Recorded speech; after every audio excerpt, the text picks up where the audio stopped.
Business is very binary. It's very sink or swim. What's the balance sheet say? What's the P&L say? What's AR say? Are we in debt? Can we pay it off? What's our cash flow?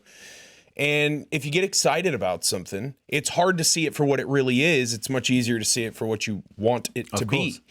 And as an entrepreneur, you can't lose the visionary part of yourself, or the just the pure drive and ambition where you get excited about something. But man, I've had the same thing, right? Like, go to hire somebody. People on my team, they're not right for the job.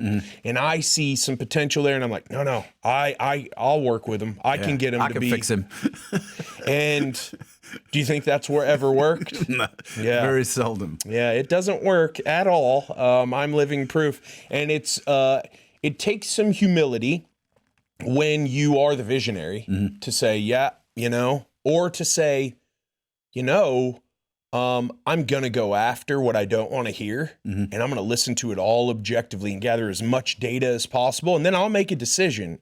But I'm really going to make sure that I have an honest pro list and an honest con list. Because I've started shit before, too, where I knew there were massive cons. Yeah. I just blew past that. I was like, or you tend to have a blind spot for them, Purposefully, you choose that because, and it's a fine line, because you want to be optimistic, because if you look at reality, what is really reality? Reality is what you make it, So, it's a difference between, say, having, being optimistic and also being realistic. But then I also look at what is realistic. Realistic is based on what your level of capacity is. So if your level of capacity is, that's kind of what you can see. You can't really see more than that.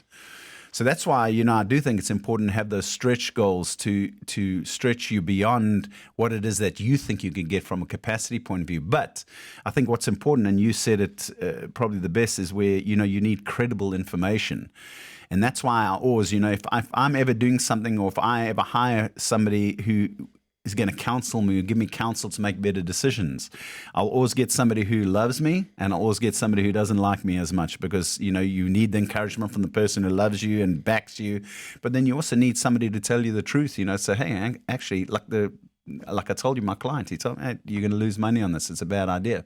Did he give you a reason why he thought it would lose money? How I was structuring it. I knew nothing about the industry, He's been through, 100 different restaurants. He's been doing restaurants his whole life since he was 18. Yeah. So he obviously sees things that I don't see, Yeah. And, the challenge with the brain, I know we spoke about this the last time, you've got a conscious and a subconscious brain, and 87% of your subconscious brain, 87% of your thinking is your subconscious brain, and the primary role of your brain or your subconscious is to protect you from pain. So if it's going to see pain in any way, it creates this blind spot that it doesn't acknowledge that it's there because it's too painful to. So that's, that is the challenge where, you can sometimes be too positive, where you don't allow for the real things to come in that might make you choose something different if you had more credible information. So I'm all about that, having credible information before you do anything,